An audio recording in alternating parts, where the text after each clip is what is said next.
Sebelum mulai video ini, jangan lupa untuk like, subscribe, and comment. Let's go! Assalamualaikum warahmatullahi wabarakatuh. Balik lagi bersama gue Muhammad Yusuf Rahab dari jurusan Komunikasi dan Penyiaran Islam dari kampus Universitas Islam Negeri Sumatera Utara.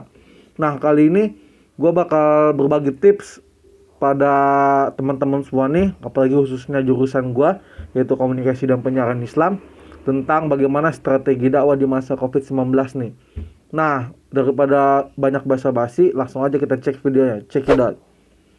Nah, yang pertama nih, sebelum kita bahas lebih lanjut apa itu strategi dakwah ini, kita harus pahami dulu nih, karena mungkin harus bagian orang belum tahu apa sih COVID itu kan. Nah, COVID ini atau penyakit virus corona adalah penyakit menular yang disebabkan oleh virus corona itu sendiri yang baru-baru ini ditemukan. Nah, karena virus ini ditemukan pertama kali di Wuhan di Cina dan penyebarannya meluas secara menyeluruh di seluruh dunia. Nah, setelah kita tahu COVID, nah kita perlu tahu nih apa sih itu dakwah. Nah, dakwah ini sebenarnya dari bahasa Arab yang bentuknya masdar, yaitu berasal dari kata bahasa Arab yang artinya da'a, ya da'amatan. Nah, itu artinya tuh mengajak atau menyeru. Jadi, dan juga pelakunya dakwah ini disebut juga dengan yang namanya dai. Nah, kira-kira strategi apa sih yang kita pakai nih di masa COVID-19 ini dalam berdakwah? Nah, langsung aja gue bagi tipsnya ya. Yang pertama tuh ada namanya dakwah fardiyah. Yang kedua ada dakwah ammah. Yang ketiga ada dakwah bil lisan. Yang keempat ada dakwah bil hal. Yang kelima ada dakwah bil tadwin. Yang keenam ada dakwah bil hikmah. Yang pertama dakwah fardiyah. Dakwah fardiyah ini apa sih? Dakwah fardiyah adalah dakwah seseorang kepada orang lain dalam jumlah yang sedikit. Jadi mumpung di masa pandemi COVID-19 nih, lebih baik kita nggak boleh berkumpul banyak-banyak. Jadi dakwah fardiyah nih sangat cocok buat di masa COVID-19 ini. Nah, yang kedua itu ada dakwah ammah. Dakwah ammah itu apa sih?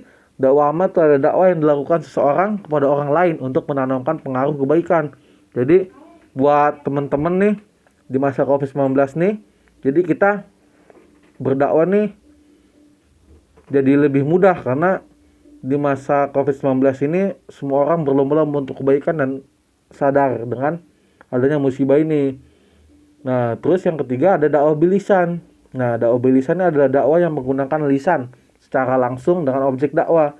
Tapi ingat, dakwah bil lisan ini harus didukung oleh jarak yang aman dan protokol kesehatan dengan pakai masker. Nah, yang keempatnya adalah dakwah bil hal. Nah, dakwah bil hal ini adalah dakwah yang dilakukan dengan melakukan perbuatan yang baik. Nah, jadi mungkin teman-teman kalau misalnya di keluar rumah atau apa, nah dengan melakukan kegiatan kebaikan, maka nantinya akan ada beberapa yang akan mengikuti kebaikan teman-teman. Misalnya kayak buang sampah di tempatnya, selalu berpenampilan menarik dan rapi, terus memakai wangi-wangian, sehingga orang-orang akan tertarik mempelajari Islam dari para dai gitu. Nah, yang kelima juga ada dakwah bil tadwin. Dakwah bil tadwin ini adalah dakwah yang melalui tulisan. Nah, di masa pandemi ini kan mungkin para dai ini nggak bisa ke masjid atau banyak acara-acara tabligh akbar yang ditunda. Nah, dakwah bil tadwin ini juga sangat penting. Misalnya kita buat tulisan tentang dakwah, tentang Islam, terus kita buat video. Nah, misalnya kayak gua nih buat video kayak gini. Nah, ini bisa jadi masukan untuk dakwah bil tadwin. Daripada teman-teman punya waktu kosong kan, mending berdakwah sambil online kayak gitu. Dan yang keenam, yang terakhir ini adalah dakwah bil hikmah.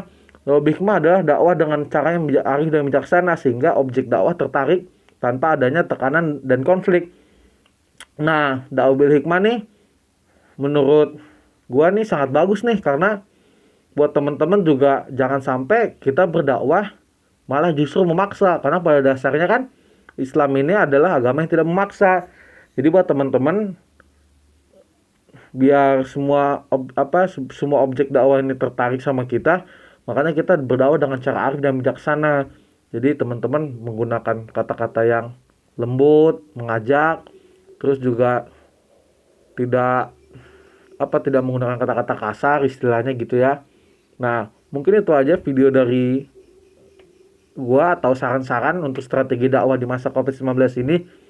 Jangan lupa teman-teman, di masa COVID-19 ini jangan sampai malah iman kita ini semakin menurun.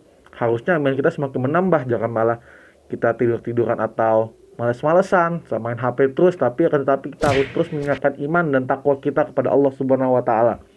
Nah, mungkin itu aja video dari gua. Jangan lupa untuk tetap beribadah dan tetap semangat di masa COVID-19 ini, dan patuhi juga protokol kesehatan untuk gunain masker dan jaga jarak. Mungkin itu aja dari gua. Wallahul muwaffiq ila aqwamit thoriq. Assalamualaikum warahmatullahi wabarakatuh.